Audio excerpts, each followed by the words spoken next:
Board of Education shall organize by electing one of its members as president and another member as vice president. Any member may place a member's name in nomination. A second is not required. Elections for each office will be conducted by roll call vote when the nominations for that office are closed. The candidate receiving the votes of the majority of the board members will be elected to office. In the event no candidate receives a majority of votes cast, a second election shall be conducted between the two candidates receiving the highest number of votes. Voting shall take place by verbal roll call. So if the board will indulge me and follow along with me, I'll walk you again through this process. So the first thing that we're going to do is just initialize the process, just to start the process. So the first motion is just to say, yes, we're going to go forward and elect a vice president, hopefully. So our first motion is a motion to open the nominations for the position of vice president of the board. So may I have a motion to open, and may I have a second? Second. Okay, so at this point, I'll go through the roll call, and you're just saying, yes, it's okay to proceed with this process. Trustee Acosta? Yes. Yes or no? Yes. Okay, thank you. Trustee Chang? Yes. Trustee Duval? Yes. Trustee Gasadui? Yes. Trustee Palermo? Trustee Parkinson? Yes. Trustee Dr. Pizzatelli? Yes. President Reyes? Yes. Okay. All right, at this point, I'll ask for any board member, they can just speak up and nominate one of either themselves or a fellow member to be the vice president of the Board of Education. So is there anyone who wishes to place a name in nomination? Please speak up. I would like to nominate Dr. Pizzatelli. Are there any other nominations? I nominate Mr. Parkinson. I'm sorry, you nominate Angela? Mr. Mr. Parkinson. Are there any other nominations? Okay, seeing none, at this point, we'll have a motion just to close the process of nominations. May I have a motion to close the nominations? Motion. May I have a second? Trustee Acosta? You're just voting to close the process for nominations. So, yes or no? Yes. Yes. Trustee Alam is not here, I'm sorry. Trustee Chang? Yes. Trustee Duval? Yes. Trustee Gasadui? Yes. Trustee Palermo? Yes. Trustee Parkinson? Yes. Trustee Dr. Pizzatelli? Yes. President Reyes? Yes. Okay. So at this point, there are two nominations. Dr. Pizzatelli and Mr. Parkinson are the two nominations. So I'll call your name. Madam President, I'd like to make a motion to see the qualifications of the people who were nominated.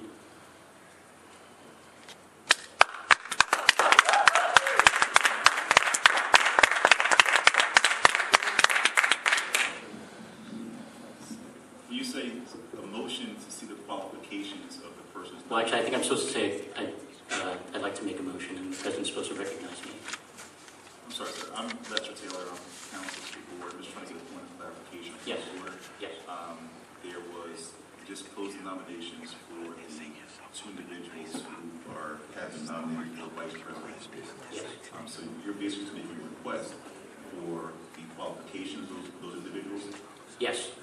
I guess can you just clarify that request? Because by law, they are qualified to serve in the Board of Education. There's nothing in the law or policy that requires any enhanced qualifications. I do understand. Board of Education. I did not see Dr. Pizzatelli's resume there. It was my understanding, as a member of the public sitting the last two meetings, that the resumes were supposed to be submitted to the superintendent of Hudson County Elections. I can't see that it was sent. The two nominees from the last meeting. You know, again, I'm just trying to make an informed decision. I agree. My comments were in no way trying to prejudice your ability to make an informed decision. And so I'll just go back to the beginning. By law and by policy, the board has to organize. Part of the organization is to elect a president and a vice president. If the board fails to elect either, the decision may be made by the county superintendent. Now, back up for a second. The board's requirement for, or qualifications for an individual amongst itself to serve as president or vice president is no more stringent than Yeah, most. I think I misspoke when I said qualifications. I meant to say that I would like to see their resumes. I didn't necessarily mean qualifications. I understand Okay. by my All right, that's what I was trying to get to. yeah, I understand by my oath. Qualification means Ability to serve. It's an ability to serve on the board. Okay, so that being said, let's just ask a question. Do both candidates have their resumes here this evening? No.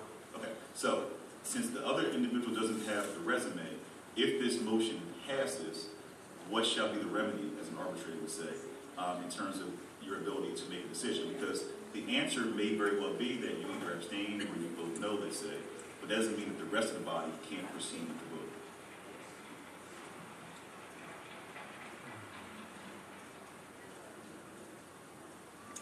Mr. Taylor? I would like to say something, What? especially, okay?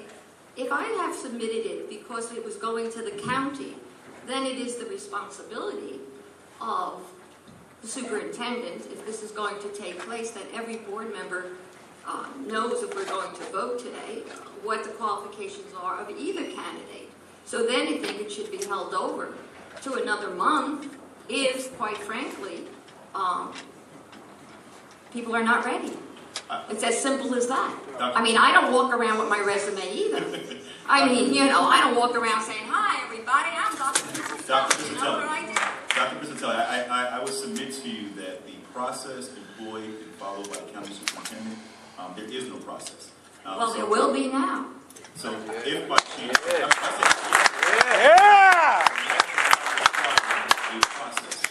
the county superintendent did not have to request resumes, so I don't know why or if they were submitted. What I'm submitting this evening is we have a request from a board member to see a document that both board members who have been nominated did not produce this evening, didn't bring.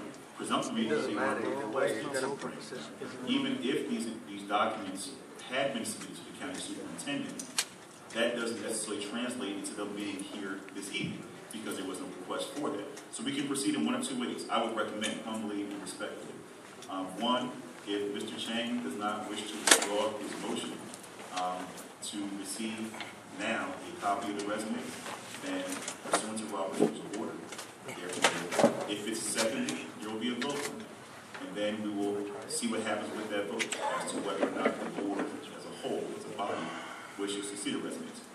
It's a bit troublesome in that we know now that both individuals nominated don't have the resumes this evening. So the question then becomes, what's the next step? Since there has been some communication with the county superintendent, the question may be whether the board will be given more time to make a decision. And if not, then you may essentially deprive yourself as a governing body of that right pursuant to statute and policy to make your own decision as to who is your leadership. And keep in mind that the vice president, pursuant to policy, not to belittle the title, essentially only acts in the absence of the president, and that action is simply limited to running the meeting. So it's not as, I guess, much authority as one may think in terms of Washington vice president. It's not like that with the school board. Board attorney, I will let my motion stand. Okay, that's fine. Okay, Madam Chair, I would board secretary follow the protocol. Has a resume. Mr. Parkinson does not have a resume. I don't have it with me. You don't I have never it? said that. I'm sorry. I thought you did. My apologies. I thought you. I heard you say No, but I think it is proper protocol that if we have new members on the board and people do not know where their background is, it is appropriate for everyone to have a full understanding of the trustees of the board. So therefore, we need to submit a resume. I submitted my resume when I was asked to for the county superintendent. Dr. Piscitelli, that's why I said in my initial comments that it would not be improper, it would not be uncommon for those who are nominated, subject to the chair and to the role of the body, if each candidate wants to give a brief 1 minute or 2 minute comment about. And I said I wouldn't be interested in that because I don't think people have the time to take a look at it and read it while we're sitting up here just listening to someone speak.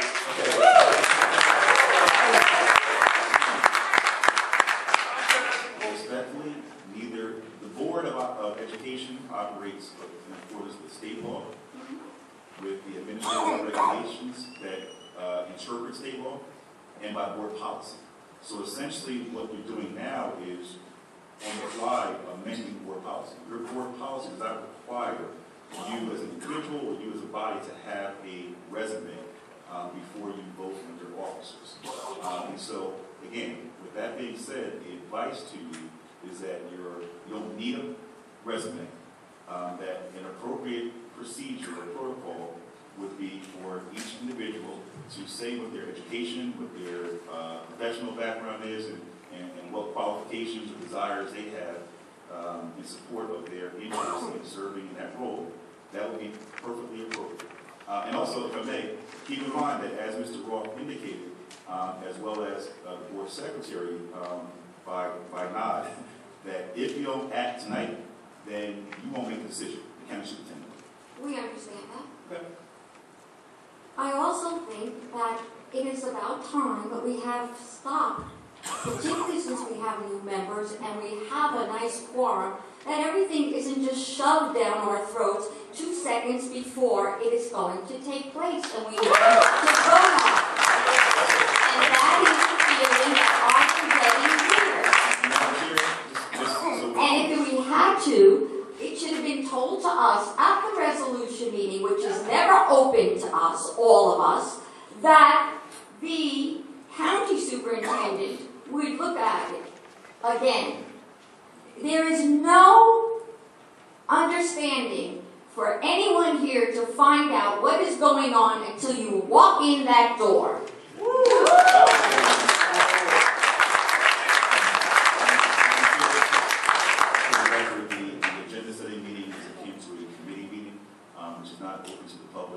I sat on agenda meetings in another district, and they were open. That may be how that district operated, but this district does not operate as a committee of the whole. Well, now maybe we should take a look and let the public know what really is going on. The process being followed by this board is no different than the approximate 611 other school districts in the state of New Jersey, which is to organize. So there is nothing being done based upon my observation, my professional legal opinion, that is contrary to the existing state of law in the state of New Jersey. Now, to the extent that the board wants heightened information, I'm not saying that's wrong. I'm saying that the process being employed, the comments suggesting that it's improper, that it's unethical, that it's behind the scenes, that is not factually accurate. That's all I'm trying to say. So now that being said, your motion to see the resumes, it passed. Keep in mind, though, legally, nothing stops a motion being made to have a vote on the candidates that have been nominated. So I just want to make it clear that just because that motion passed to see a resume, there's nothing on the table this evening, or nothing prohibiting a board member from making a motion to still proceed with these votes.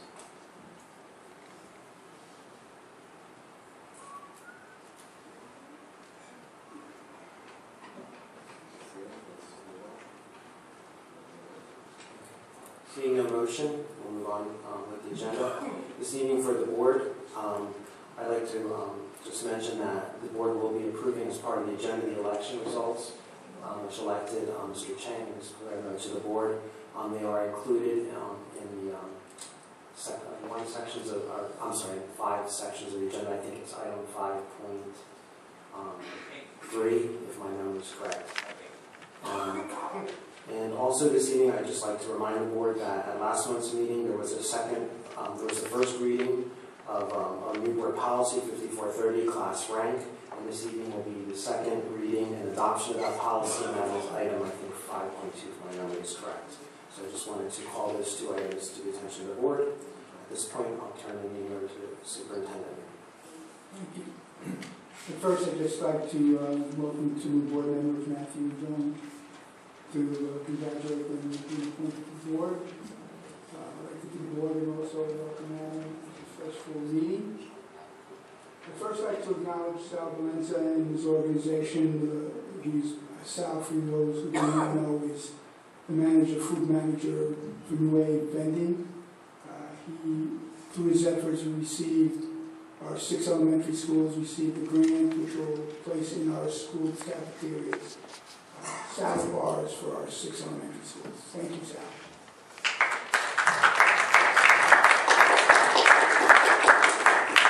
At this time, I'd like to bring up Assistant Superintendent Robert Sanchez to report to the board the violence and vandalism report that we're required to do each year.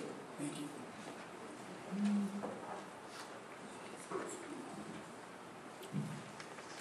Good evening, Board Trustees, members of the public. As the Superintendent said, biannually, all public school districts are required to submit the electronic violence and vandalism report. I've taken the liberty to summarize the report for you in a little 2-page document. I believe Mr. Franchetta gave you all a copy of that. The full report in its entirety is on the attachment of your board docs. It's an 18-page document, so I figured I'd make it a little bit shorter for you. So, all right, just to start off, if you look at the first page on the document, it speaks to the categories that are required to report on, which are violence, vandalism, weapons, substance abuse, and HIV, which is harassment, intimidation, and bullying. The breakdown, as you can clearly see, shows the incidents of violence per school. Per school incidents of violence that we've reported for the first half of the year at PS number 5, and 1 incident, and at the middle school, 1 incident. For vandalism, there was 1 incident at Harriet Bain School, 3 at Memorial High School, and 2 at the West New York Middle School. For weapons, there was 1 incident at Memorial High School. Substance abuse, there were 6 incidents at Memorial High School, and the HIV, there was 1 incident at PS number, sorry, let me go across. Yes, at PS number 1, no, I'm sorry, strike that. At Memorial High School, 4 at PS number 2, and then finally, if you take a look at the second page, I compare the totals for the first half of the year last year compared to the first half of the year this year. So count of incidents by reporting category. I'm going to speak just to this year. Of course, you can compare it to the previous year. 2 incidents of violence, including fights. 6 incidents of vandalism. 1, including thefts. 1 incident of weapons. 6 of substance abuse. 5 confirmed HIV cases for a non-duplicated total of 20. Cost of vandalism to the district was 0. Action taken. Police were notified. No complaint. 1 instance. Police complaints filed 5. In-school suspension based on the categories defined 0. Out-of-school suspension 7. 9 expulsion, unilateral removals or removal by ALG. Really, that's just the unilateral removals. And suspension of privileges 0. Offenders and victims. 22 student offenders, 13 student victims, no students or school personnel, no school personnel or students were victims of violent crime or offenses. Programs provided upon disciplinary action. There were 8 assignments of educational program instruction and/or support services in District 0, home assignment, or home instruction 6, and out-of-district program 0. That is just a brief summary comparing this year to last year. If the board has any questions, we will have to answer. How does this compare with last year? Well, if you look at the document that I asked you to look to, I have the breakdown there. I mean, I could repeat the numbers to you. Just in general for the public to know, I mean, not just number by category. Has there been improvement or not? It depends on the categories. In some categories there was improvements. In others there was increases and decreases. And that speaks there on the second page. That's how you opened up. I believe you all have a copy. I apologize for that. Okay, so I'll let you all take a moment to look at the second page, which compares last year to this year. And of course, if anybody has any questions, I'd be more than happy to answer.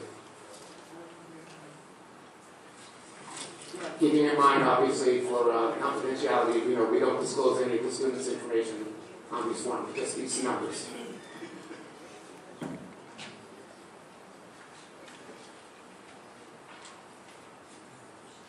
No offense, Mr. Sanchez, but I can't get an answer if I don't have the sheet in front of me. Understood.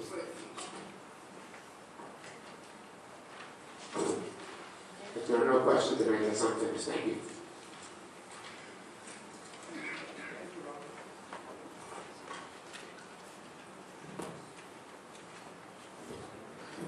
At this time, Alan, can you report to us on our updated policies? One of the packages I left for everybody, which I did leave for everybody on the computer when they came in, is policy 146, which is your board member authority. So we have 3 new board members who have not gone through the full ethics training, so I thought it would be prudent to hand out the policy that deals with what your duties and responsibilities and authorities are. The other package, which is thick, and I'll go through them somewhat quickly, is policy 141, is the board member numbering term. This doesn't apply at all anymore because we're now 9, not 5, we're elected, not appointed. So we're going to be revising that. Most of the policies that I'm going to be going through are standard mandatory policies that are published by put together by our vendor who puts out, who has to tell us because how many half the school districts, at least. So they have standard policies. They work with the Department of Education to put together these policies. So what we do is we contract with them. They provide us with the policies. I edit them, provide them to the specific director or supervisor if it's something that's outside of my purview. We have probably 1,200 policies at the board. So what we'll do is we'll take their standard policy and tweak it for our board if necessary. Policy 143, board appointment. There is no appointments anymore, so that's going to be taken out. The board organization, policy 151 is going to be changed, ostensibly because we're not a Type 1 school district anymore, but also because we may be tonight moving the election from April to November. So that's this policy 151. 153 is the annual appointments. One of the things I want you to do is to understand that we have appointments that have to be made by statute. The other one is that this policy 153 has to be amended because we are part of the Urban School Board Association and we are not, that's not listed in the annual appointments. That's got to be corrected. Board committees. I am going to take a minute to talk about the board committees in concert with what Dr. Piscitelli was speaking about and has been speaking about on and off for a year or so. When we were a 5-person board, the board was appointed in 5 people. We operated as what's called the committee of the whole, which means that everybody reviewed all the resolutions, everyone had access to all the financial information, the budgetary information, policies, curriculum, personnel, and they reviewed them. If they wanted to, if they didn't want to, they didn't. They came here and voted. Boards of this size, and when we were 7, when we went to 7, I had made a recommendation to break out into committees. The board as a collective did not want to do that. On a 9-person board, it is my strongest recommendation, and that is Strauss Esmond, I'm sure Mr. Taylor would say the same thing, that a committee of the whole is too unwieldy. You're not allowed to have communication between board members. That would be a violation of the Public Meetings Act. You're not allowed to do that. And a committee of the whole would require, if there is conversation regarding personnel, finance, curriculum, buildings and grounds, any of these topics, might be a violation of the Open Public Meetings Act, and therefore I am recommending and I will be taking the standard that Strauss Esmond puts out and putting out break up into committees. That's going to be my recommendation. Obviously, board members, that's on you. You vote on it. That's why we have 2 readings. I will write it up. We will present it to you. At the next meeting, we will discuss. You will have the opportunity to discuss it. Whatever you say, I'll take back. If there are minor revisions, then great, then we can vote it on at the next meeting. If they're not minor revisions, then we would have to redo the policy as a first reading again. So 5.5155 says there are special committees, committee of the whole, all that's going to be taken out. Yes, Mr. Roth, I may also add that if the board opts to operate as a committee of the whole, then that would require advertising of each committee meeting, similar to every board meeting, which has an additional expense, additional pitfalls if board members can't make committee meetings, that they can conduct business or continue the issues before the committee. If and when items of personnel are discussed at the committee meeting, it would likely require a rights notice to all the individuals who will be discussed by the board, whereas in a committee setting of lessening form, you won't have to do that. So the board decides and may very well interfere with and delay the ability of the board as well as the administration to conduct orderly business operations. Thank you, Mr. Taylor. 163 is the dealing with the quorum. The only thing that we will be changing with that is obviously for a quorum we now need 5, not 3 board members. We'll also list prohibited acts and whatnot, which is standard language, document assessment. 164, conduct of board meetings. As Mr. Chang said, he had read Robert's Rules of Order. I'm not going to be changing this, but I am going to be asking the board members. We have never operated under the parliamentary rules of Robert's Rules. The reason for that is the board had discussions. There were normally motions easily made. Second, we didn't have such a large body. With such a large body, I am recommending that we move to adhere to policy 164. I did speak to the superintendent of the schools board members as well as Mr. Franchetta, your board secretary. And we are recommending that. And there are that being that we follow the parliamentary rules of procedure. The reason for that is it will hopefully make the meetings less unwieldy. They'll be able to have less points of order. We'll be able to, everyone will be able to have an opportunity to debate and explain things, which we more have an open forum now. So that will be one thing. The other thing is on 164, I am recommending a change in the agenda of the meeting, the order of business. This is not the order of business that we've been following for years. The way it's written in the agenda tonight is the way we've been following. I'm going to be changing the order of business to match what we do presently. With that being said, board members, one of the things I did mention was the issue of moving the election from April which is April 23rd, to the November general election. It's on for the board members tonight. It is your decision. It is not the superintendent's decision. This is not a decision or a resolution that is recommended by the superintendent of schools. This is strictly your decision. But I wanted everyone to take this opportunity to understand what the position is, what this means by moving an election from April to November, if the board decides to do it.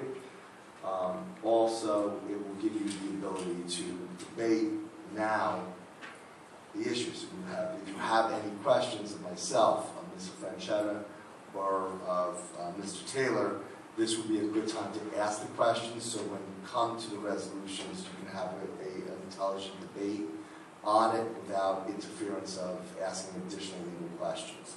Obviously, if anybody has any questions, feel free to stop me. Now is the time that I would like everyone to ask the questions. Basically, if we move the election from April to November, it has to be decided by February 22nd. There are 3 ways for a type 2 elected board to move to November or the November election. One is the board members vote. 2, the town fathers vote. In this case, it's the Board of Commissioners. 3 is out for a public referendum. The public itself can move the election to November. If the election is moved to November, board members' terms that would have expired in May are by statute rolled to December 31st. And this year, come January 1, their term would have expired, 2015, their term expires. If the board, we move from November to the election, January would be the swearing in. The board would have to be organized within the time frames confined by law in January. If the election is moved to November, new board members will be sworn in, as I just said, on January 2015 at the reorganization meeting. If the election is moved to November, and just what I'm just synopsizing what the New Jersey School Board Association puts out. It's very lengthy on this. I'm trying to synopsize it and then answer any questions. If the election is moved to November, the board is only going to be responsible for any increase in costs, charges, or expenses that may be associated with holding a school board election simultaneously with the general election. Right now, the special election that we had in January cost the board approximately $80,000. If we hold the election in April, it's going to be, again, approximately $80,000. That's costs that were not budgeted last March when we had to supply our budget to the state. So that's that would be $160,000 out of our budget, which we did not account for because obviously we didn't know the board was going to be moving to the election. Yes, sir. Where would that come from? We have to, Mr. Franchetta would have to fund it from the general fund. On the agenda, if you don't move to a November election, on the agenda there is a transfer of funds this month. So you'll be voting on that. If the board decides not to vote to move to November, on the agenda tonight is a motion to transfer funds to pay for costs. Because it's not, we have no line item for that. Unlike a April election, the school board would not incur any base costs for the payment of board workers, voting machine, transportation, overtime with county election personnel, rental and polling booths, or other inherent costs for election because they're already out there. They're already, the state's already paying for that. These costs would be covered, as I said, by the state of the county. Once an election has been made to move the election from April to November, the election must remain in November for 4 years. Okay, there was a question that came to me earlier today that if we don't do anything tonight and we leave it in the April election, that it stays for 4 years. That's not the case.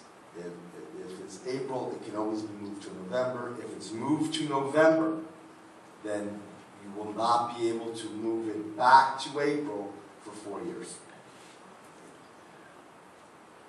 If the election is moved to November, the poll hours are fixed by the state. That's 6 a.m. to 9 p.m. Again, we don't have to pay for that. The November school board election, even though it is part of a general election, is a nonpartisan race. That's the law. If the election is moved to November, the district's budget process is not affected by a move to a November election. The budget calendar remains the same except for the certification of the tax levy. Meaning that, there was another question. There was information that came to me over the course of this short week, Monday and Tuesday, that there was a question of whether or not we are a type 1 district with the school board of estimate. We were a type 1 board members with a board of school estimate, meaning that the public did not get opportunity to vote. It was struck, the budget was struck by the board of school estimate with the input of the board. We are now a type 2 elected board, meaning that we do no longer have a board of school estimate. If we keep the budget would go out to the board, the budget would go out to the public for vote. If it's moved to November, then the budget would not be voted on by the public, provided that the budget maintains 2% or less increase in tax levy. If election is moved to November and the district wishes to exceed the cap levy, then we would have to go to the county suit and then place the second ballot on the question, the second question on the ballot. So, I have a question. yes, ma'am. What would be the effect of the transfer of funds in the event we did not vote on the resolution tonight to transfer the election from April to November, but the Board of Commissioners did? Well, I believe we have to still, did we already pay for the first round of election? For the special election in January, the bills have been trickling in from different places, and as they come in, they're being paid. All the election workers the election was on Tuesday. The checks for the election workers went out on Friday, a few days later. Okay, so the second half of your question, because there's two parts. There's the money that we've already expended and the money that we possibly will be expending.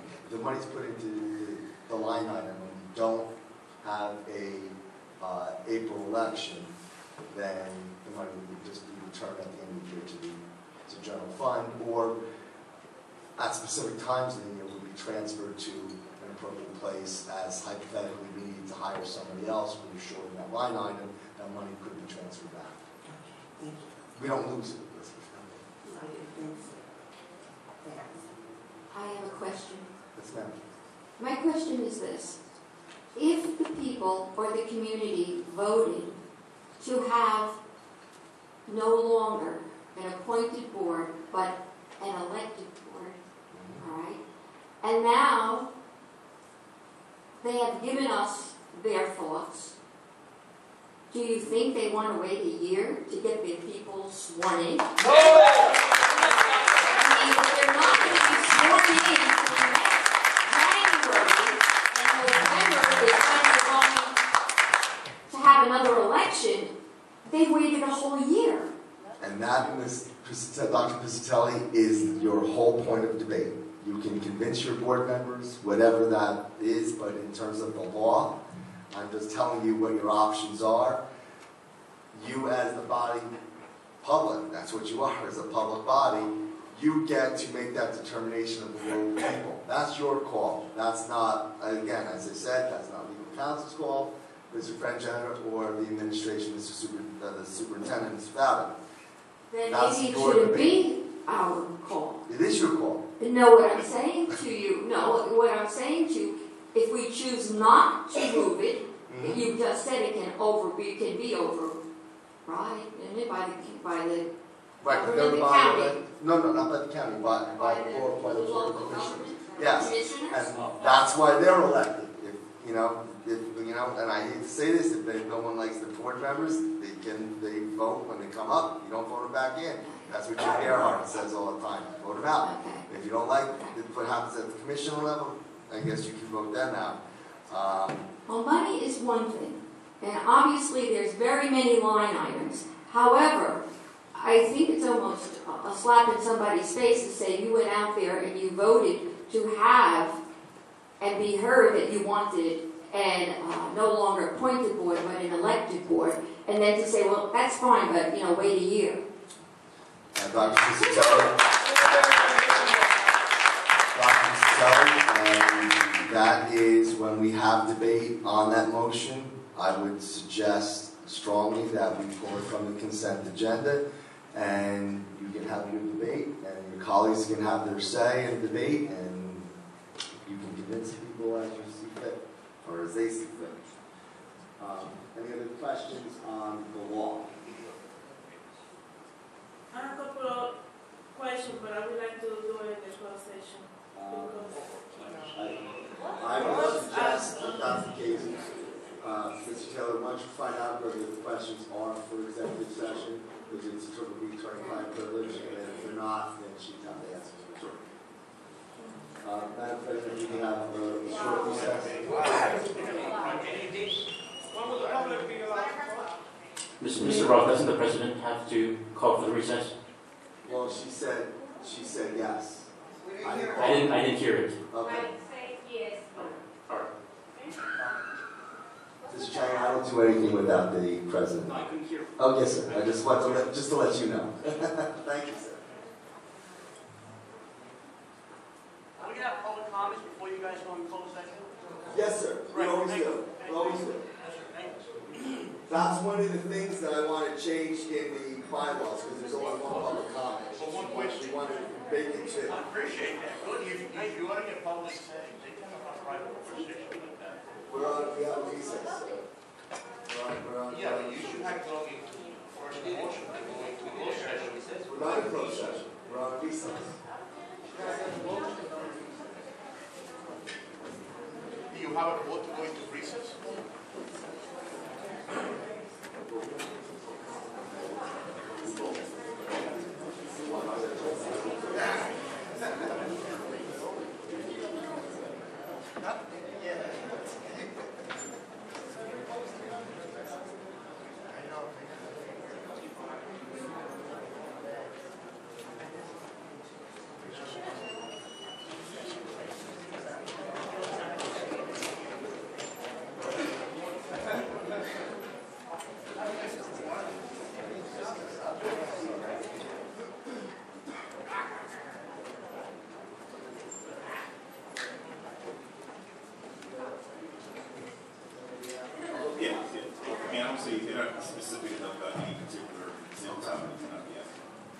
Yeah, Mr. Taylor, you're not lying. Okay, I just want to refresh the mind of the board member. I don't know if you guys remember, when we had a negotiation with the union members,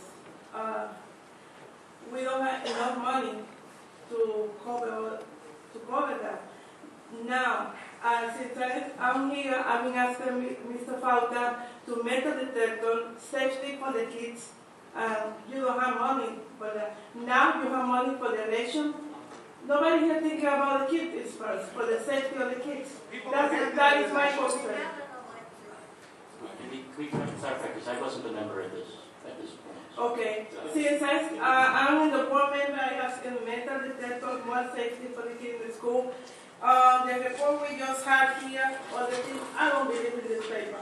I know that is going on in the school, okay? This is, I don't say nothing like, I don't believe in this paper. Paper is everything. I know it's a lot of things going on in the school, a lot of things that we really need to be safe for our kids. Nobody here tonight thinking about the kids. That's my concern.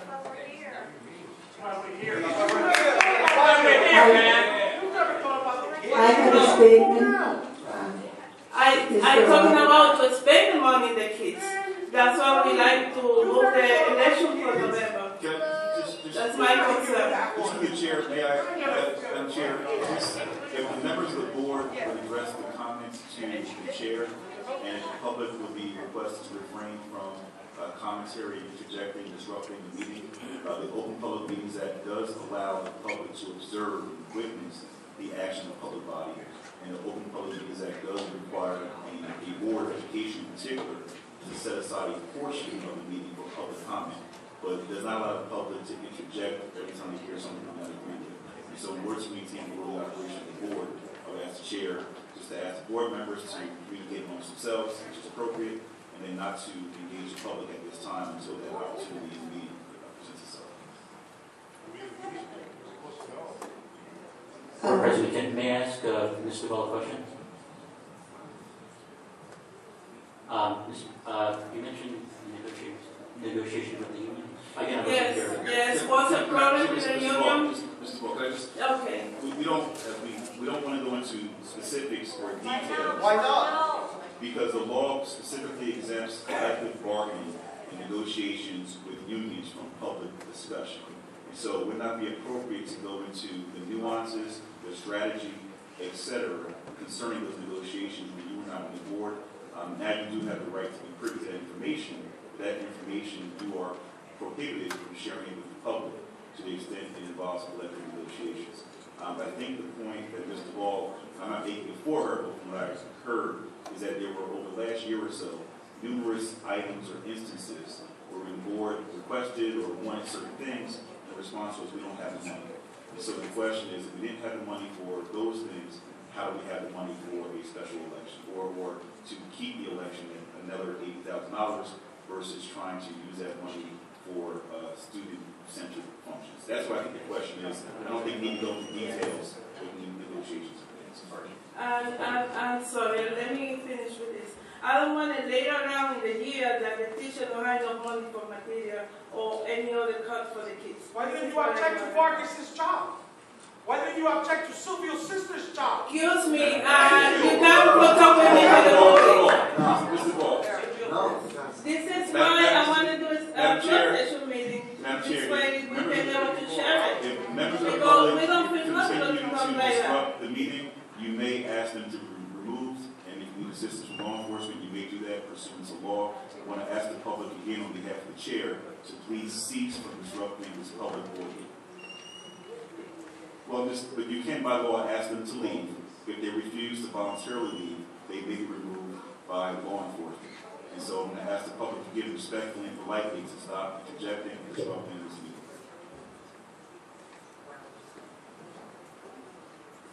I have a statement I'd like to make. Is this the appropriate time on the Question on this. the issue of the election being moved from April to November? Again, Ms. Martin, is it a question about the law, or do you want to try to convince your board members to do something? I just want to express my opinion. Then you should wait until debate. Okay, this is Yes. Anything else? Any questions? Okay, Ms. Richard, this At this point in the agenda, we'll open the floor for public comment in accordance with West New York Board of Education Bylaw 0167, public participation board meetings adopted April 22nd, 2009. Each participant should be limited to 3 minutes in duration. For the public, the microphone has been moved to this side of the auditorium. So please come to the microphone and state your name and address for the record. My name is Patrick R. Cullen Jr., 72 67th Street, West New York, New Jersey. I'd like to start off on the record that this lady over here speaking to Matthew Chang was able to state her opinion, but when Joan Palermo wanted to state her opinion, Mr. Roth silenced her. Shame on you, sir.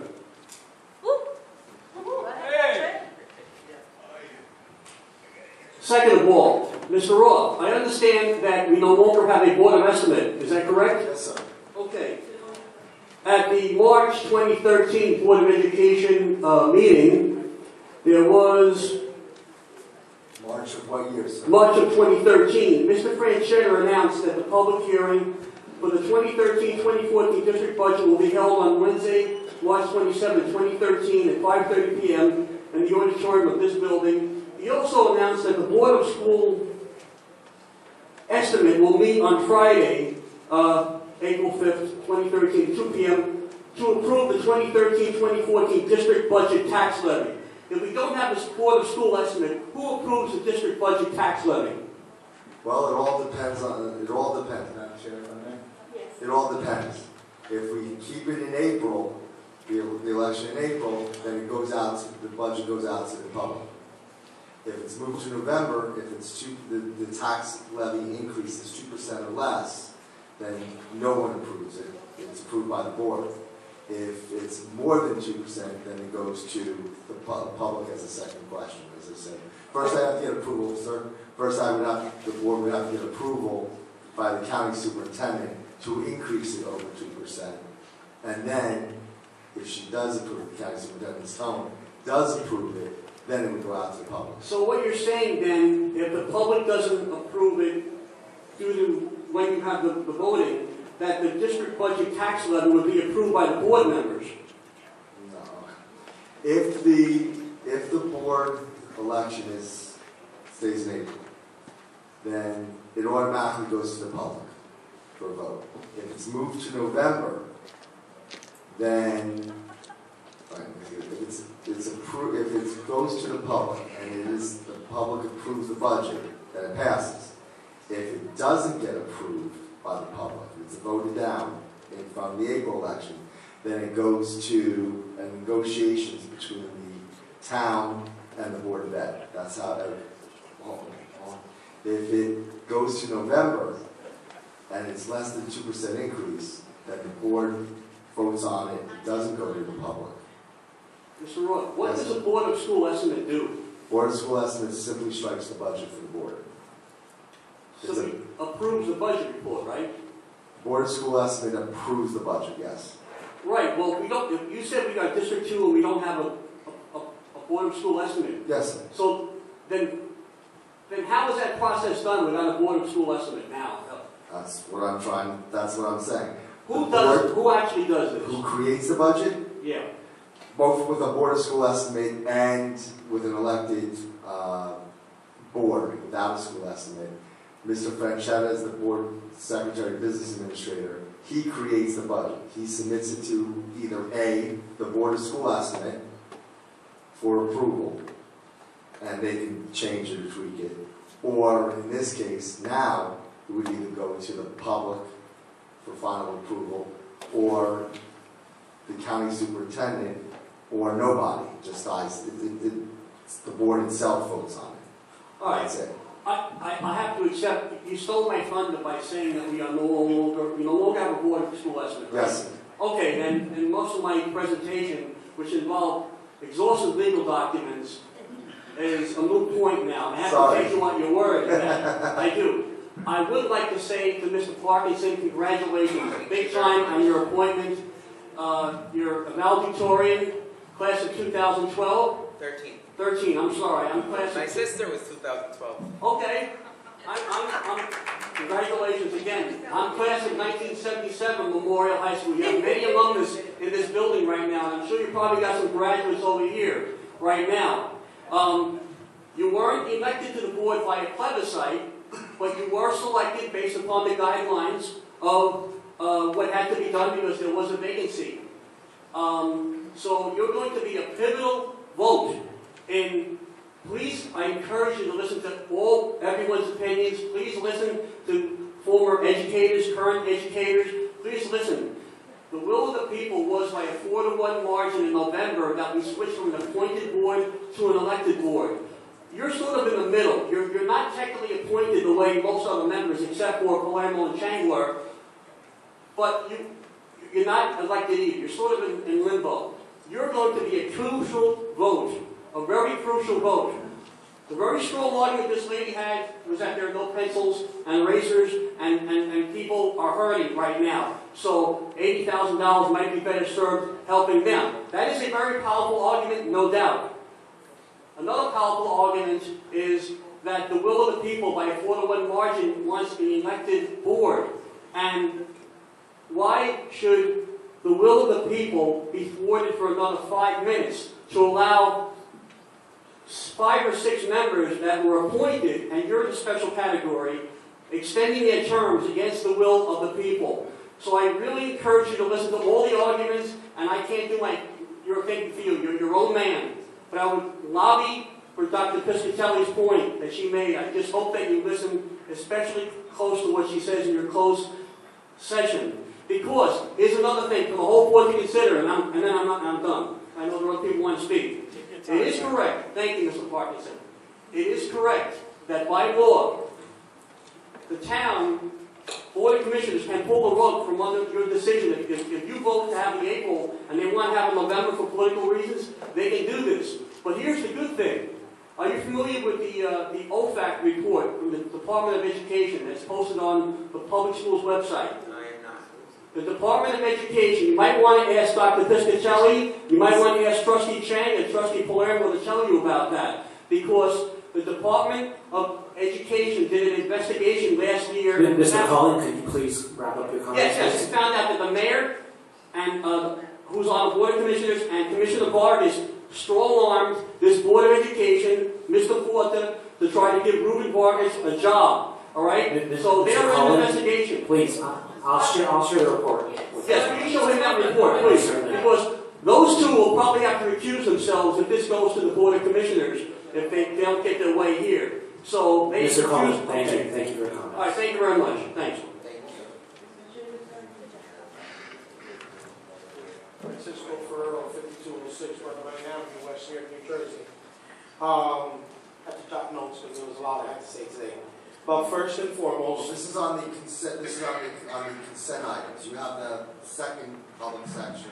Talk Okay. about any general business. So if you could, Frank, this is my comments are mostly regarding the resolutions. the resolutions, Okay, yeah. I just want Except one prior and you'll get One your prior shot. order of business that needs to be handled first is, I need to serve Mr. sILVIO Costa with a petition to the Commissioner of the Board of Education of the State of New Jersey, and I want to serve a copy of his lawyer and receive acknowledgement that he served. If you Well, I don't know that. Sir, if I may, to accept that as the attorney for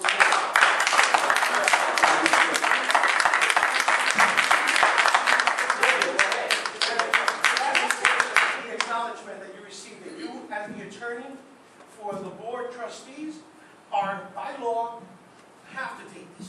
You have no ifs, ands, or buts with you. He to deny me, but I got video proof of the service, so it makes no difference to fight this. Sir, Just sign it and acknowledge receipt. sir, I respectfully disagree with you. I would ask that you go back to the microphone and continue with your other I'm comments. going to leave the paperwork right here. That's fine. And it's your Let duty the as record an attorney reflect to that I take have this not service. accepted service or have been authorized to accept service on behalf of a client in the course of the court. You are the client of that trustee, and you're supposed to accept it. That's why the record, served on the record reflects that counsel has not been authorized to accept service of anything. I'm going to suggest to this gentleman to consult with an attorney at law and or to the rules of court and effectuate proper I will service. consult with the Commissioner of the Board of Education, and I have video evidence that I served you. I have no idea. When anybody else board members, write me a copy of the petition. Frank, you have your 3 minutes. I don't want you to waste your time. Yeah, I don't want to waste it on that. Thank you, sir. You've been served, sir, your paperwork's right there. All right, secondly, I want to congratulate Mr. Chang and Mrs. Palermo for being the first ever elected school board members.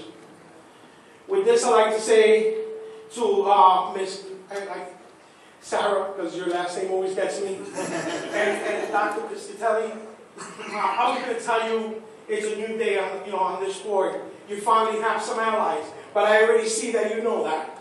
Okay, and I'm really happy to see that finally the people have a voice on this board, and I see that things are going to change, and change rapidly, especially when we get 4 new members on this board. Now today, you're being asked to make a huge decision. Mr. Parkinson, you haven't been here the last 6-8 months that we've been fighting a battle on this front of the Board of Education.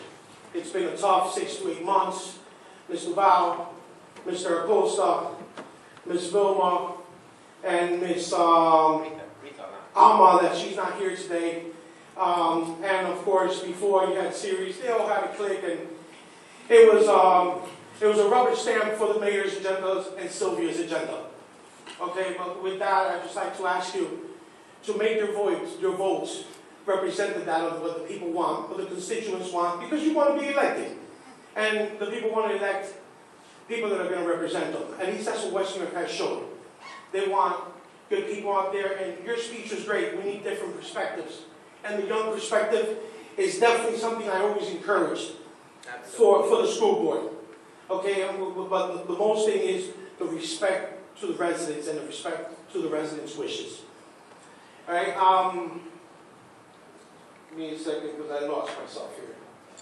I never write notes, but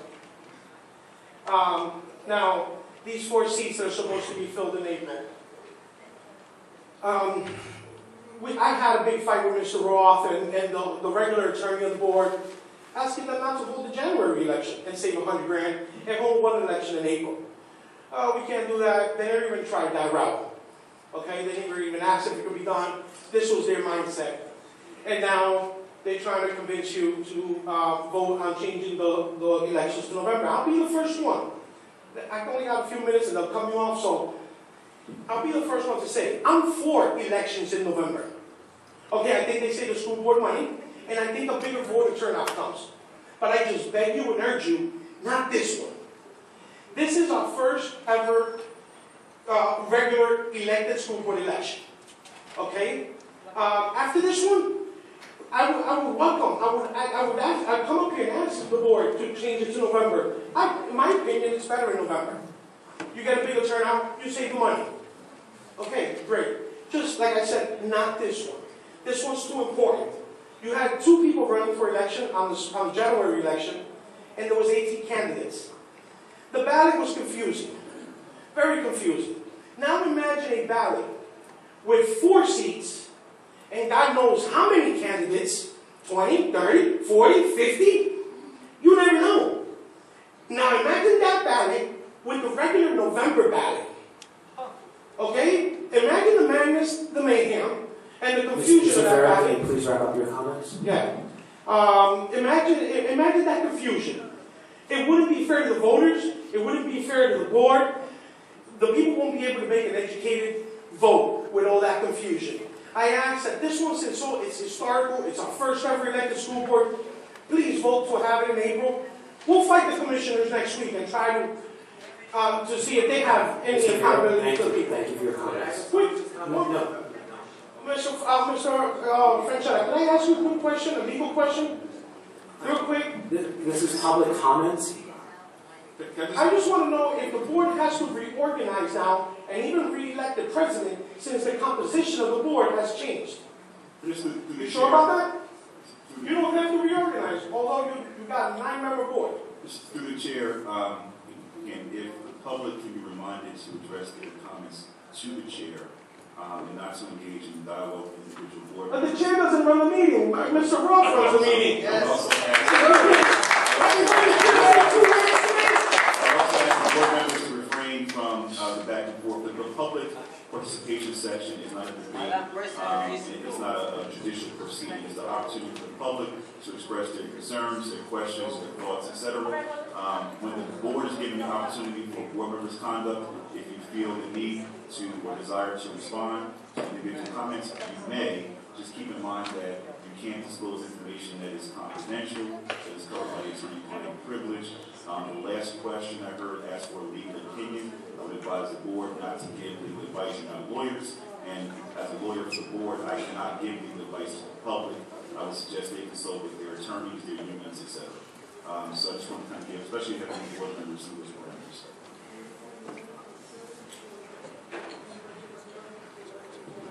Linda Kellerman, 6600 Boulevard East, West New York, New Jersey. The woman next to Mr. Chang, what's your name? I'm sorry. Okay, well anyway, Mr. Ball, I agree with you that the board needs to spend the money wisely and be prudent. I agree 100%. However, all of you sitting at this table, especially the trustees and the superintendent, are very powerful people, and any decision, any vote you make, at least indirectly affects the children of the school district. I have a son in West New York School. I'm in favor of having an elected board and turning it over to an elected board as soon as possible, because I've been in this town 35 years. I feel an elected board, there's less of conflict of interest, less pressure from politicians to make decisions, and it'd be a more objective decision for the children. That's the thing. People have to be an advocate for the students at the public schools in West New York. Thank you.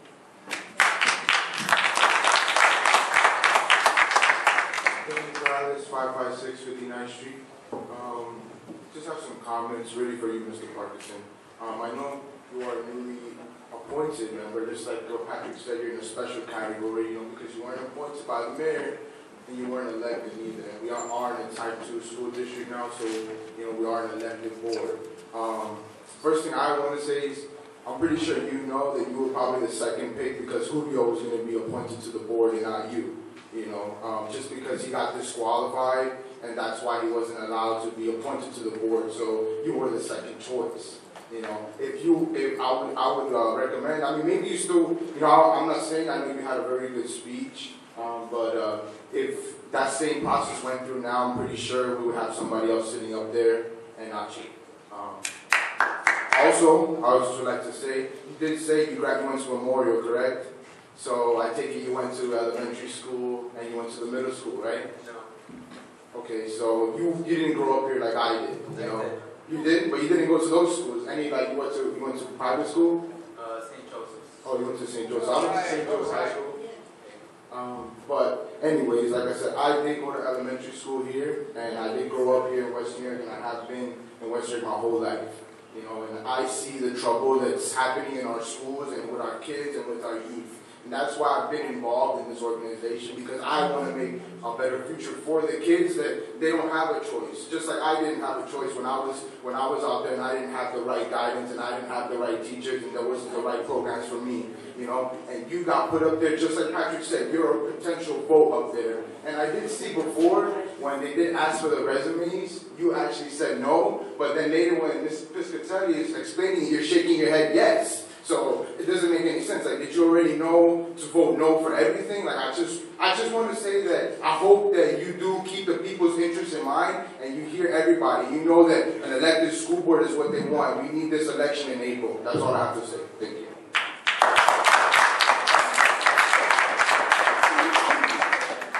My name is Iris Rodriguez, 425 58th Street. I'm sorry, can you repeat your name? I didn't hear it. Iris Rodriguez. I just had a little question because I've been coming to the meetings lately and stuff like that, and I've been seeing that lately there have been a different person sitting in that chair next to a close-up. At every other meeting, there's someone different, and I was just wondering why. Like, is there people alternating to come and represent him, or like, just what's the deal? Like, I've never seen you here before, and I see different faces on that chair. You can answer, or they can answer, somebody can answer. I just wanted to get permission of the chairperson of the Board of Education. My name is Lester Taylor. I'm a partner at the law firm of Florio, Perucci, Stein, Barton, Vader. My law firm has been appointed to be legal counsel to the West New York Board of Education. I'm the chair of the Education Practice Group. My partner, Paul Sangelo, was assigned to this account. Mr. Sangelo has resigned from the firm, moved on to other employment. One of my associates periodically attends meetings, but again, the law firm is appointed, no individual attorney. And I'm happy and honored to have the opportunity to serve the school district. So you're going to be here more often? For every meeting that we have here? Or there's going to be a different face here? My law firm represents the school district, but it refers to the chair, and we'll discuss those issues.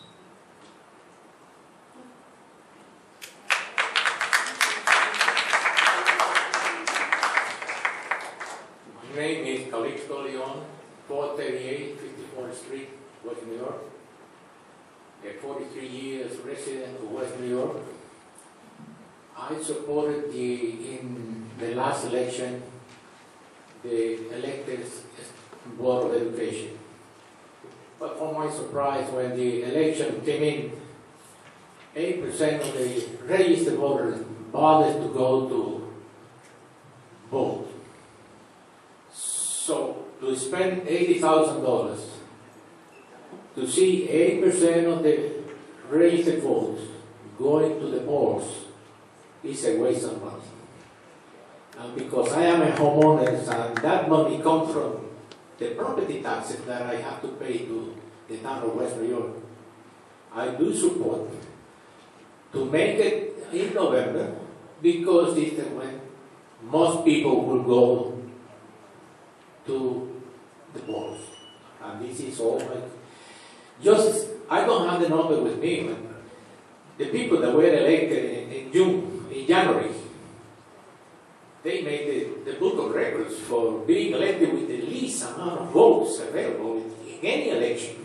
And I'm not trying to discourage anyone to apply for the job, but we are talking 300, 400 votes for a candidate. This is unbelievable. In a town that votes overwhelming to have an elected Board of Education. When you think in what way we should go, I recommend that we leave the election to the November. This one and all the ones that come afterwards.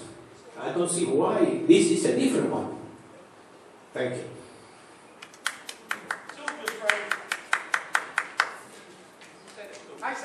Hello.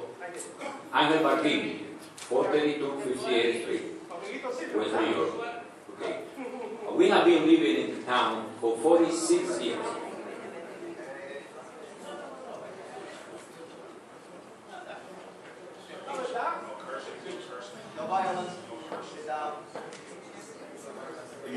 Chair, I'm going to ask the public to refrain from interjecting in this meeting. I'm going to ask the public from attempting to incite any type of disruption in this meeting. Madam President, will you talk to the microphone? We barely hear you. Put the microphone over yours. Madam President, I'm also going to just remind the public that disrupting the meeting can and may result in criminal charges being filed against them. And from what I just observed, again, I want the public to get themselves in position of getting into a confrontation or a physical bout at this public board meeting. It is your right as board members, it's the public's right to voice their comments and concerns, but it must be done in a civil, respectful manner. Okay, continue. Okay. Start again. Okay, Angel Martin for 3258 Street, West New York, right? We have been living in town for 46 years. Through all these 46 years, we have seen, let's say, I recall in 1971, Mr. DeFino took the governing position, right, of the town. And in 1976, we were holding elected board, right, until 1976. That he deprived us from being an elected board, and it continued until now that recently we vote overwhelming, right, for that thing, 82 to 18. The mayor was voting, was supporting the no. The people say yes, 82 out of 100, right? That tells you, and it gave you to our democracy, right, the voice of the people, right, that should be heard. Now, after that, they come the resolution, they came the elections, right, the nominees, the election, and so on. And what we vote for two special elections, right? The first on January 28th, and the second one in April the 23rd. As I was according before, the last 3 meetings before the election, right? And there were pros and cons against the date of to move to November. But the special election that was set up and the voice of the people, right? It was specifically, right? One special election for January 28th, right? And the second special election to ask for 4 members, right? 3 on the regular 3-term year, right? And 1 for an expired term or the 3 series, right? It was to be held in April the 23rd. Now, I'm asking the Madam President of the board, right? Have you ever put anything on the agenda to move the election to November? All of a sudden, after the election was so approved, right, and we got 2 elected board members, right, that it wasn't part of the political agenda that the mayor and some other political parties, right, were backing up, right? Have you set up the agenda for this to move the election to November, Madam President, or board? Could you talk to the microphone? I can hear you. To answer this. Madam President, may I? The board does not have to respond to any question or comment. The board may, the administration may, questions are posed to them through the chair, but again, public comment is not required to be back and forth. It is an opportunity for the public to express themselves. The law does not require the board to respond in any way, shape, or form. Okay, Mr. Taylor. I'm advising you about the law and your rights. And I'm voicing my opinion, voicing my personal opinion, voicing my legal opinion. Okay, Mr. Taylor, may I direct a question to you? Has it been approved that the president of the board is the one that runs the agenda of the meeting? It's not the regular ethics? Sir, I'm going to ask you to direct your comments to the chair. If requested, I will respond to the chair. That's why I was referring to her, and she is the one that must direct the whole meeting, right? So that's why I asked a simple question. Were you the one that put on the agenda to move the elections to November? And I don't know, what's the answer? What's the answer, Mr. Madam? I'm sorry, Madam President. Okay? Seeing none, all matters hereunder are considered to be routine in nature and will be enacted by one motion. Any board member may request an item to be removed from the consent agenda for separate consideration. Any items removed from the consent agenda will be discussed and acted upon separately, immediately following the consideration of the remaining items on the consent agenda. A motion or second is not required to remove an item from the consent agenda. All resolutions acted upon at this meeting are available to you this evening, and copies can be obtained by contacting the school board secretary's office. So at this point, barring all the things that I mentioned that are being removed from the consent agenda, everything else that's left is what the board will be voting on. So may I have a motion to vote on all the items that remain on the consent agenda? Motion. And may I have a second? Second. Okay, Trustee Acosta. Yes. Trustee Chang. Yes. Trustee Duval. Yes. Trustee Gasadui. Yes. Trustee Palermo. Yes.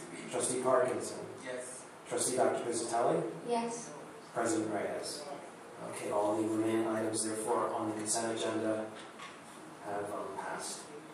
At this point, we will vote on item 1.2, which is approval of the minutes for the last month's meeting, the executive session and regular session minutes. Yes, any board member who was not present at the meeting or on the board at that time, I would recommend that you abstain during the roll call. Okay. All right, may I have a motion? Motion. May I have a second?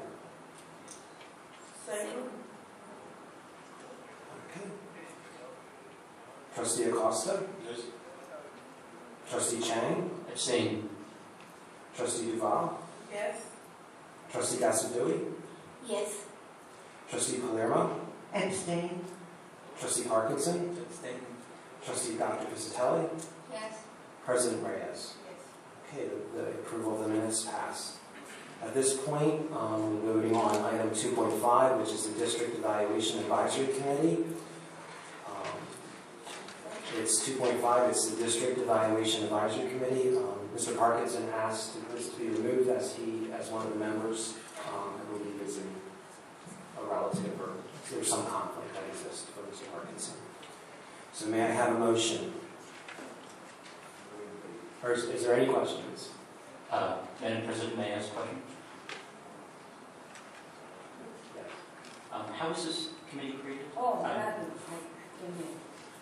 How was this committee created? I mean, I see your name there, and the rest I'm assuming are school personnel. I was just wondering how was the committee created? John Culano.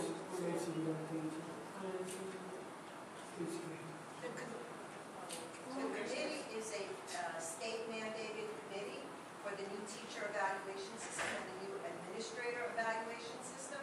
So the district, every district in the state of New Jersey is obligated by code to have this committee in place. The committee members have to include central office staff. They have to include an administrator, supervisor, teachers, and parents from the community, and a board member. All right, thank you. That answers my question. Okay, are there any other questions on item 2.5? May I have a motion? Motion. May I have a second? Second. Trustee Acosta? Yes. Trustee Chang? Yes. Trustee Duval? Yes. Trustee Gasadui? Yes. Trustee Palermo? Yes. Trustee Parkinson? Abstain. Trustee Dr. Pizzatelli? Yes. President Reyes? Okay. 2.3. Yes, that's my next one. At this point, item 2.3 is travel expenses. Mr. Chang is on travel expenses to attend a seminar, and that's why he's asking for it to be removed from the consent agenda, as therefore he has conflict. Are there any questions? Anything else regarding the travel expenses? By any board member? Seeing none, may I have a motion? Motion. May I have a second? Second. Trustee Acosta? Yes. Trustee Alam is not here. Trustee Chang? Abstain. Trustee Duval? Yes. Trustee Gasadui? Yes. Trustee Palermo? Abstain. Trustee Parkinson? Abstain. Trustee Dr. Pizzatelli? Yes. Okay. The motion passes for 4 yeses and 3 abstentions. Oh, President Reyes. I'm sorry. President Reyes. Yes. Yes. So the motion still passes 5 to 3. Okay. There was a request to remove item 5.1 from the consent agenda, but that's no longer necessary, so that remained on the consent agenda. That was the changing of the next board meeting date, so that will remain March 12th at 5:30 at this location. The next item that was requested to be removed from the consent agenda was item 5.4. This is to establish a November annual election. Is there any board members with questions or comments? If I may, now, board members, is your time to debate. Now is your time to recognize and to talk about the resolution. This resolution, just make sure everyone knows what we're talking about. If this resolution is approved, it moves to November. If it fails, the election stays in April.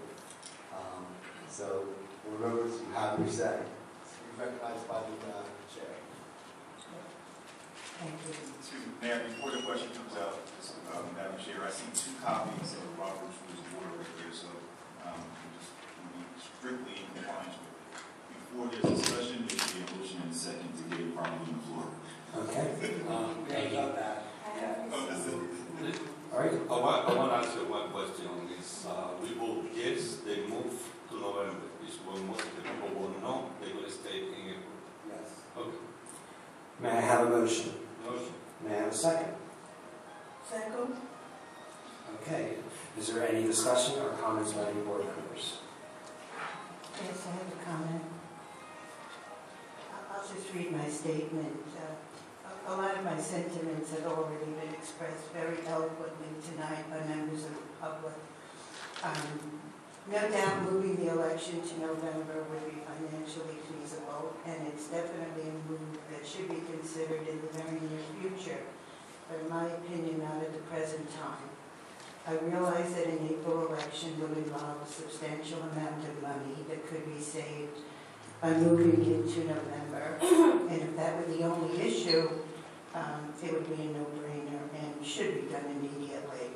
In the instant case, there's what I consider, and I know a lot of people expressed here tonight, a much more important consideration, and that's the democratic process.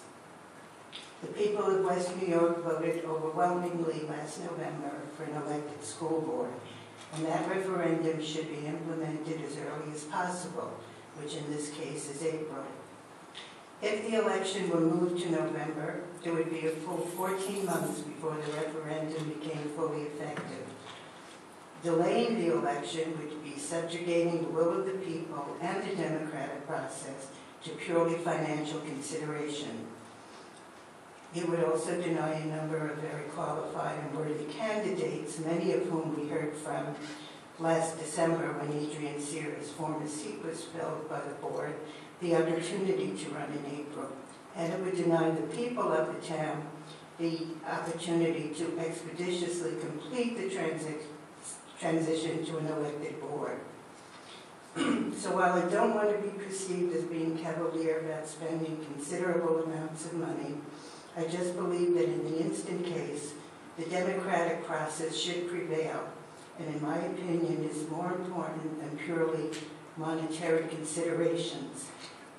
In response to Mr. Leon, who commented on the low voter turnout at the last election, that's not a consideration. Even if 2 people turned out to vote in any election, that's no reason to deny the opportunity to vote. That's guaranteed to the people by our Constitution. I debate about mentioning this, but I think it's probably relevant. This board has been criticized in the past in the OFAC reports by the New Jersey Department of Education, for a lot of unnecessary and wasteful spending. There is nothing wasteful about spending money to foster the democratic process. And no matter what it takes, I think the election should be held in April, and a move to November should be considered at a future date. Thank you.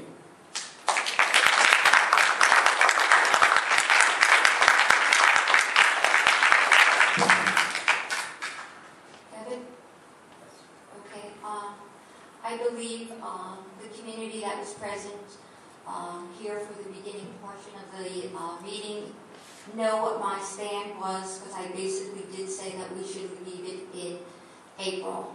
In no way was I ever informed prior that there would even be such a consideration until I attended a resolution meeting a few days ago. And once again, if we have taken the responsibility of representing this community and we have to go out and have an election, it is ludicrous to make people wait a year before they are going to be sworn in. And in all good conscience, I could never do that, being an educator for over 42 years. Thank you.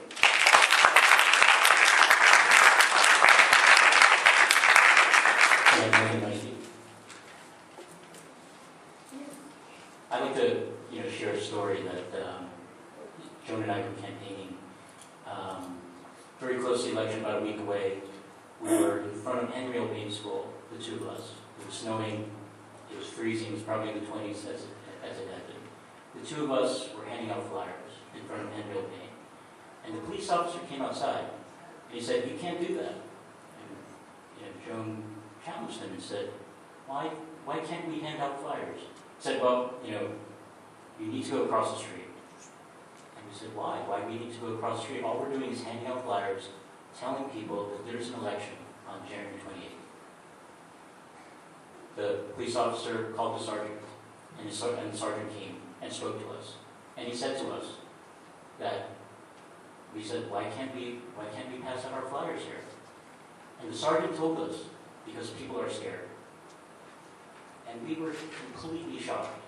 Completely shocked. And he also mentioned, he said, as a courtesy to me, I would really appreciate if you went across the street. Now, I'm running for the board. I don't want to get arrested. That would disqualify me. That would not make me qualified to be. And, I just thought to myself, who in the world is saying that they're scared? Is it the teachers who are seeing us, that we're approaching, telling them, hey, there's an election? Most of the people that we saw, I went around to all the elementary schools. I handed out flyers of myself. People were shocked. They're like, "Whoa, you're the guy in the flyer." I said, "Yes, I'm the guy in the flyer. And by the way, there's an important election on January 28th. Nobody knew that there was an election on January 28th. I have to say about the low turnout. It's not a surprise to me that there was a low turnout. There was no publicity done by the municipality. I walked by even the Board of Ed's office. There was never a poster, even walking in there on the outside of notices, that there was an election on January 28th. So I'm not surprised that there was such low turnout. I think the only reason that people came out was because there were so many people who were so interested in our schools, who wanted to get on the board to help our children. I think that's the only reason people knew about this election. The last time this election occurred, a special election where the school board went from appointed to elected, was in 2012 with New Brunswick. They tried for 10 years to try to get an elected school board, and they finally got it. Initially they lost by something like 20-something votes. They counted provisional, they counted military, and they won by 90-something votes. Their turnout, their population of New Brunswick is 56,000. We had more than double the turnout of New Brunswick for our election. That is something I think that we should be proud of. People went out to vote in 10 to 20 degree weather. I mean, it was cold last year, but it was actually 25. It was even colder for us to go out there.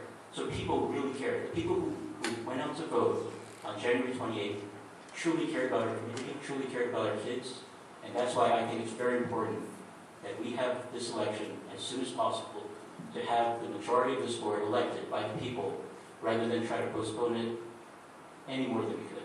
As far as saving money goes, I mean, I don't understand why the special election couldn't have encompassed terms that expired in 2014. It was 2014 already. Those 4 terms could have been on that ballot. And, I went to the meetings, I never saw it discussed.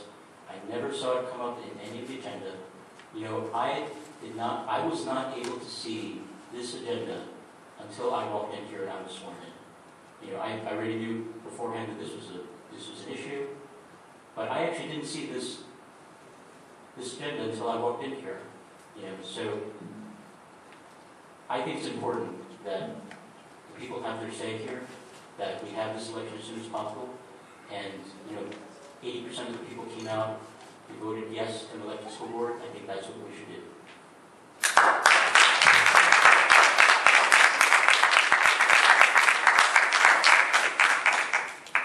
I have a comment. I have a question for Mr. Brian.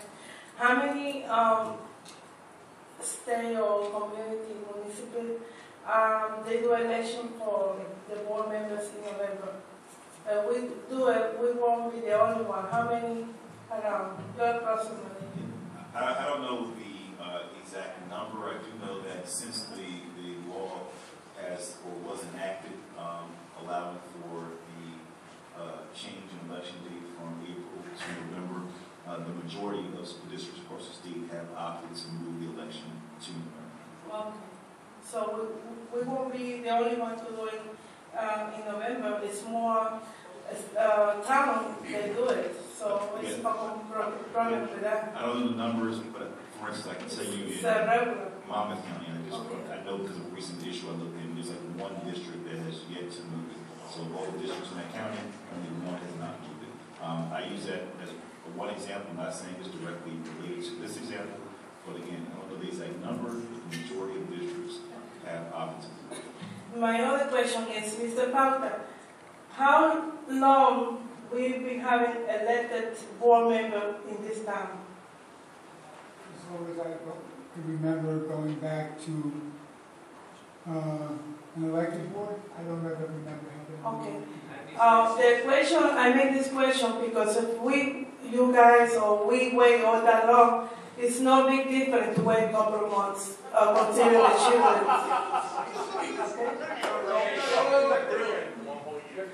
That's my comment. Thank you. I want to make a comment. I have two kids attending West New York Public School. I want the best for my kids. I want the best for all the kids of West New York. And I think that we should wait more. We have to go in April and get more people that care for our kids.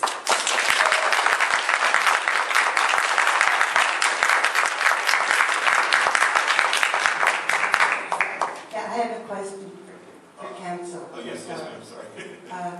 Of the school boards who have voted to switch from April to November, how many of them did so immediately following an election to switch from a type 1 to a type 2 school board? Again, I honestly don't know the numbers of that, but the answer to that question with specific numbers, a lot of districts did it at the first opportunity. Some districts waited to see how it would work out. I just know as of today's date, the majority of districts across the state have exercised the right or the options. And isn't it correct that the vast majority of school districts in the state are already type 2 school districts? There are very few type 1 school districts left. Correct. Okay. There's maybe a dozen type 1 districts. Okay. And that's the difference between school boards that have been elected for a long time and switching from April to November, and the instant case where this will be the first election to complete the process. Again, I'm not voicing the preference. I know. I'm just commenting. I think I'm going to be looking at you. I'd like to make a comment. This is a very difficult decision because it's obvious that there's two sides of this issue, and you can understand both of them. I was not here prior to January. I don't know what madness went on then. And all this politics, it bothers me so much. My choice will not be a political choice. However, it's very difficult to accept $160,000 going right towards the kids. It's not 160. 80 was already spent. And it's not that Madam Chair, the public participation section is over. Do the right thing, Adam. Again, we do the request to members of the public to not disrupt this public board meeting. And Madam Chair, I remind you of your right to request individuals to voluntarily leave or be escorted by the gentleman in the back row out of the building. It's very difficult for me to accept that as a former student. And I have to vote how a student would vote on this issue.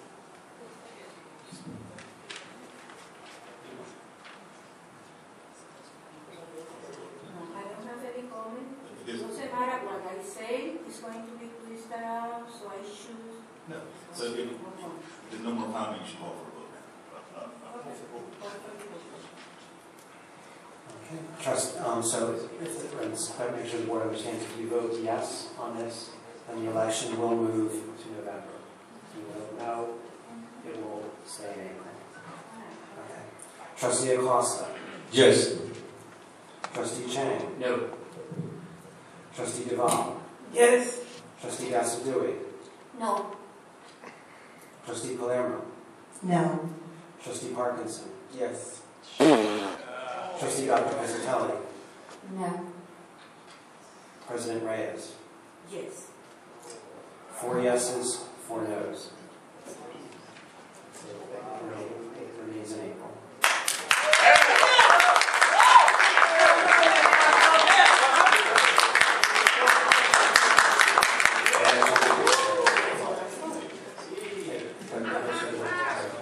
Mr. Board Secretary, can you just state the votes?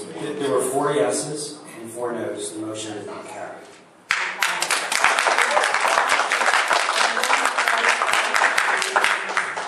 Okay, there's one. All right, since I have a motion to.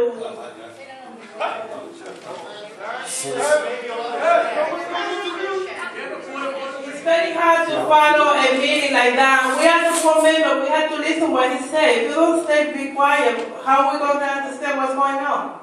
At this point, there's one more block of items that the board has to vote on. Since the election will be held in April now, there are items on the agenda that the board must decide, like the hours of the polls, the polling locations, all that, and that's what items 5.5 through 5.9 are. So I asked the board, and the board agreed that these would be voted on as one group. So it will be 5.5 is the approval of the polling locations. In reality, the board, because of the law, has no choice. They have to maintain all the polling locations because you have to have 2 years prior general elections in order to close polling locations. Since we have no experience in a general election, you must maintain all the polling locations. 5.6 is the date and time of the annual school board election. The date is established by code. The only choice that the board has is the hours of the election. The motion was left as 7 to 9, which are the same hours that the special election was held. If the board wishes to, the only thing you can do is shorten those hours if you so wish.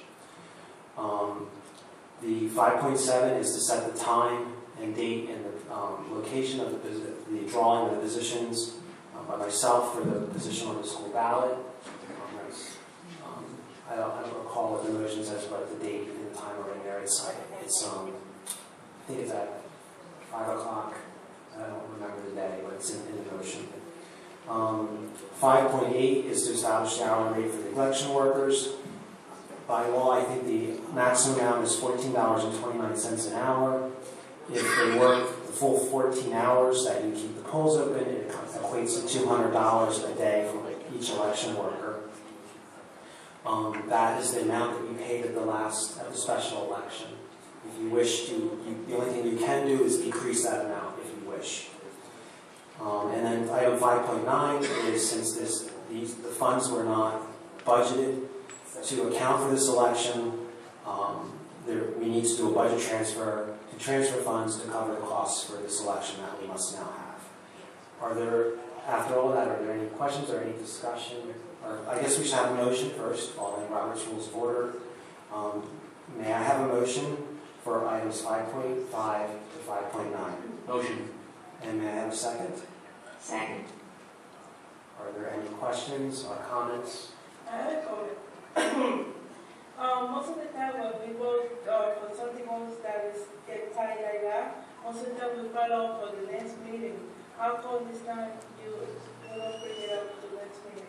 I'm just confused about this. So. February 22nd is the deadline. So February 22nd is the deadline for the election. If it's voted down. February 22nd?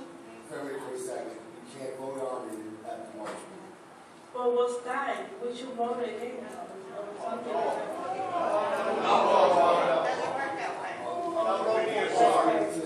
Another question? They want to vote on it. No.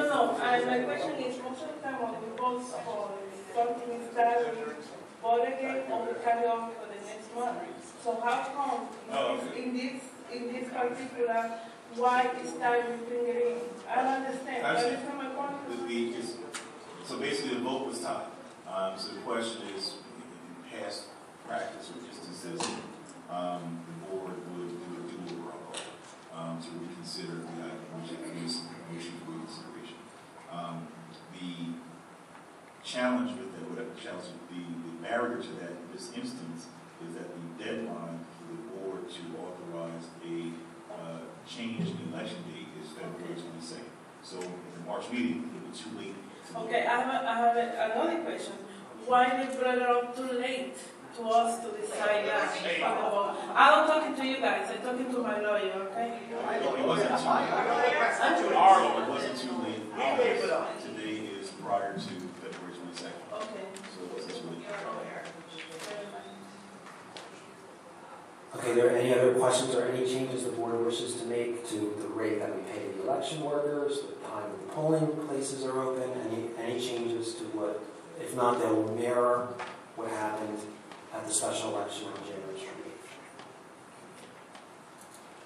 28th. No questions, no more comments? Seeing none.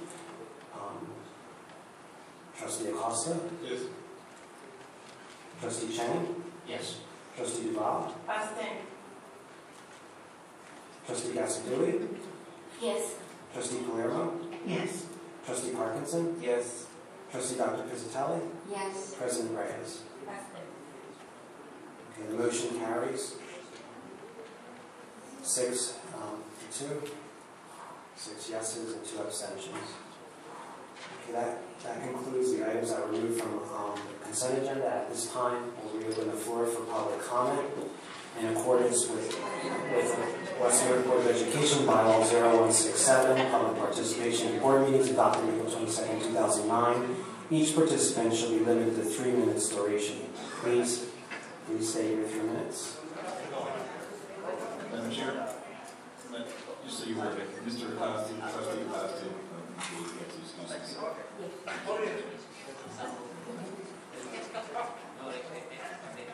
The microphone on.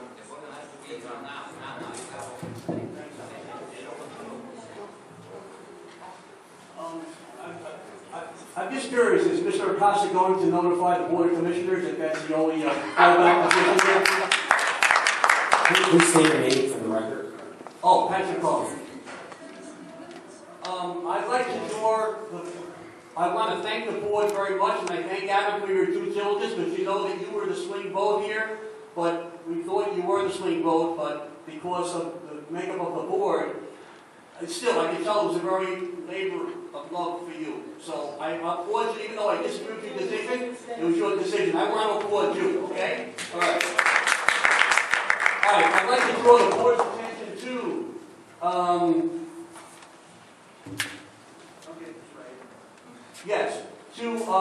the law, Senate Law 2-2086/Assembly Law 3424 that was signed by Governor Christie December 27th of 2013. And it does say the following, 4C. There will be a notice in writing to change the date of school election from the... I'm sorry, okay. There has to be a notice in writing to the County Board of Commissioners to change the election, right? Is that 60 days prior to the election, right? It has to be done within 60 days. Within 60 days. Outside 60 days.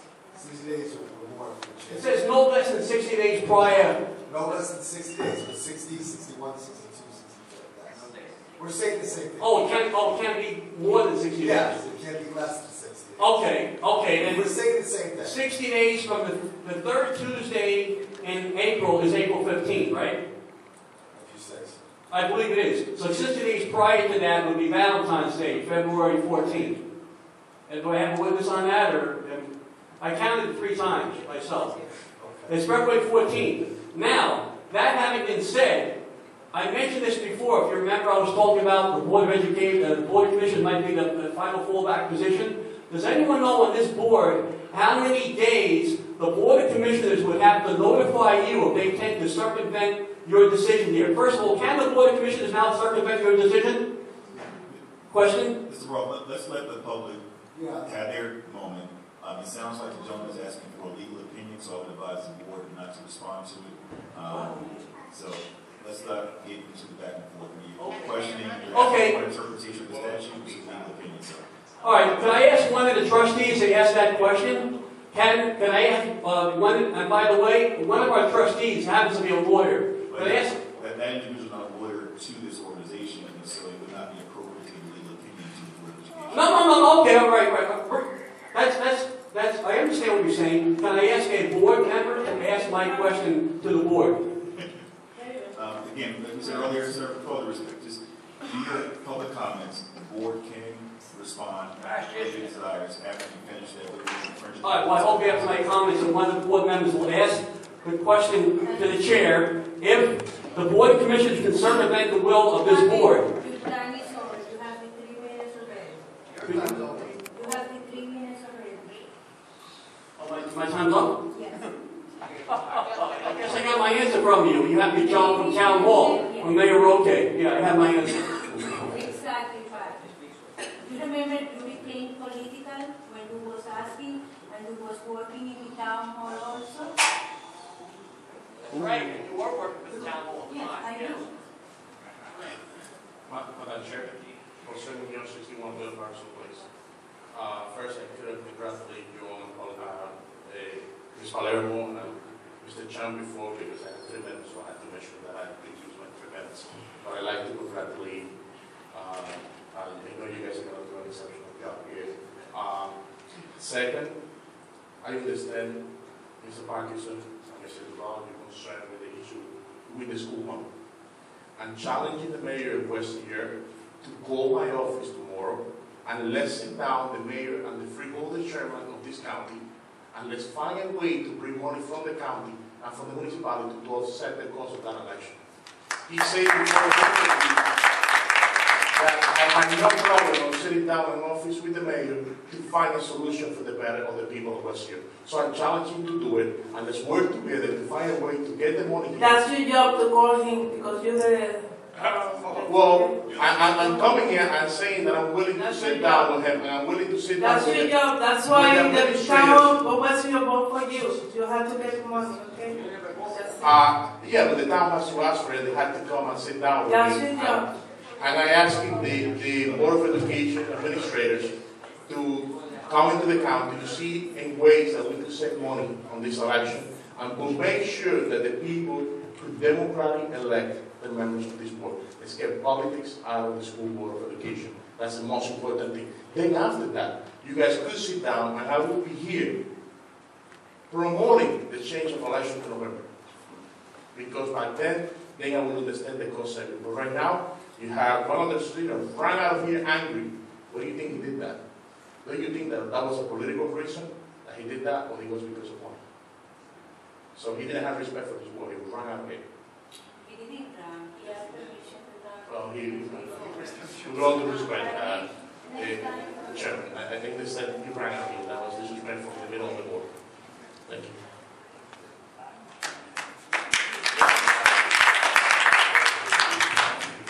Francisco Ferrer, once again. I'll touch on this real briefly. Mr. Parkinson, can I convince you that this shirt is yellow?